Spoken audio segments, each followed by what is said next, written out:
ਜ਼ਾਹਿਰੀ ਤੌਰ ਤੇ ਲੱਗਦਾ ਹੈ ਕਿ ਬੰਦਾ ਆਪਣੀ ਜ਼ਿੰਮੇਵਾਰੀਆਂ ਜਦੋਂ ਪੂਰੀਆਂ ਕਰਦਾ ਜਾਂਦਾ ਹੈ ਨਾ ਕਿ ਉਹ ਪੁੱਕਦਾ ਜਾਂਦਾ ਹੈ, ਯਾਨੀ ਉਹ ਜ਼ਿੰਮੇਵਾਰੀ ਤੋਂ ਸਬਕਦੋਸ਼ ਹੁੰਦਾ ਜਾਂਦਾ ਹੈ। ਲੇਕਿਨ ਹਕੀਕਤ ਵਿੱਚ ਕੀ ਹੁੰਦਾ ਹੈ ਉਹ ਮੈਂ ਇਸ ਪੰਜਾਬੀ ਨਜ਼ਮ ਦੇ ਵਿੱਚ ਬਿਆਨ ਕੀਤਾ ਹੈ। ਉਮੀਦ ਹੈ ਤੁਹਾਨੂੰ ਵੀ ਤੇ ਸਾਡੇ ਸੁਣਨ ਤੇ ਵੇਖਣ ਵਾਲਿਆਂ ਨੂੰ ਵੀ ਪਸੰਦ ਆਵੇਗੀ ਇਹ ਨਜ਼ਮ।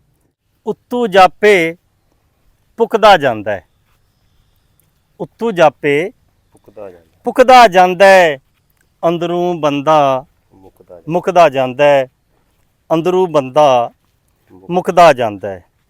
ਮੁੱਢੋਂ ਲੈ ਕੇ ਅੱਜ ਵੀ ਆਦਮ, ਮੁੱਢੋਂ ਲੈ ਕੇ ਅੱਜ ਵੀ ਆਦਮ ਦਾਣਿਆਂ ਲਈ ਥੜੁਕਦਾ ਜਾਂਦਾ ਹੈ, ਦਾਣਿਆਂ ਲਈ ਥੜੁਕਦਾ ਜਾਂਦਾ ਹੈ।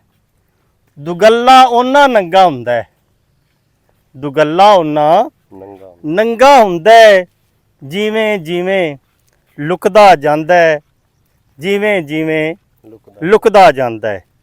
ਤੇ ਮਿਲੇ ਨਾ ਸ਼ਰਮ ਹਯਾ ਦਾ ਪਾਣੀ, ਮਿਲੇ ਨਾ ਸ਼ਰਮ ਹਯਾ ਦਾ ਪਾਣੀ, ਗੈਰਤ ਬੂਟਾ ਸੁੱਕਦਾ ਜਾਂਦਾ ਹੈ, ਗੈਰਤ ਬੂਟਾ ਸੁੱਕਦਾ ਜਾਂਦਾ ਹੈ।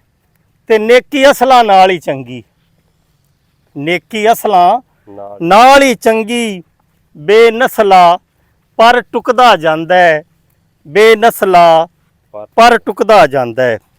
ਤੇ ਰੱਬ ਨੂੰ ਕਰਦਾ ਨਹੀਂ ਜੋ ਸਜਦਾ, ਰੱਬ ਨੂੰ ਕਰਦਾ ਨਹੀਂ ਜੋ ਸਜਦਾ, ਗੈਰਾਂ ਅੱਗੇ ਝੁਕਦਾ ਜਾਂਦਾ ਹੈ, ਗੈਰਾਂ ਅੱਗੇ ਝੁਕਦਾ ਜਾਂਦਾ ਹੈ। ਕੌਡੀ ਜਿੰਨੀ ਕਦਰ ਨਹੀਂ ਹੁੰਦੀ, ਕੌਡੀ ਜਿੰਨੀ ਕਦਰ ਨਹੀਂ ਹੁੰਦੀ, ਬਿਨ ਸਦਿਆਂ ਜੋ ਢੁਕਦਾ ਜਾਂਦਾ ਹੈ, ਬਿਨ ਸਦਿਆਂ ਜੋ ਢੁਕਦਾ ਜਾਂਦਾ ਹੈ।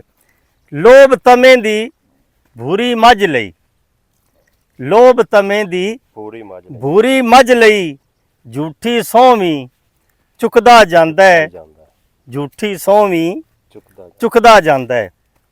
ਬੰਦੇ ਦਾ ਜੇ ਹੱਥ ਨਾ ਪੜੇ, ਬੰਦੇ ਦਾ ਜੇ ਹੱਥ ਨਾ ਪੜੇ, ਥੂ ਕੌੜੀ ਕਰ ਥੁੱਕਦਾ ਜਾਂਦਾ ਹੈ, ਥੂ ਕੌੜੀ ਕਰ ਥੁੱਕਦਾ ਜਾਂਦਾ ਹੈ। ਅੱਗੇ ਮਕਤਾ ਹੈ ਜੀ, ਜ਼ਿਆ ਜਦ ਮੋਹਲਤ ਹੋ ਜਾਏ ਪੂਰੀ, ਜ਼ਿਆ ਜਦ ਮੋਹਲਤ ਹੋ ਜਾਏ ਪੂਰੀ, ਚਲਦਾ ਸਾਹ ਵੀ ਰੁਕਦਾ ਜਾਂਦਾ ਹੈ, ਚਲਦਾ ਸਾਹ ਵੀ ਰੁਕਦਾ ਜਾਂਦਾ ਹੈ। ਉੱਤੋਂ ਜਾਪੇ ਪੁੱਕਦਾ ਜਾਂਦਾ ਹੈ, ਅੰਦਰੋਂ ਬੰਦਾ ਮੁੱਕਦਾ ਜਾਂਦਾ ਹੈ।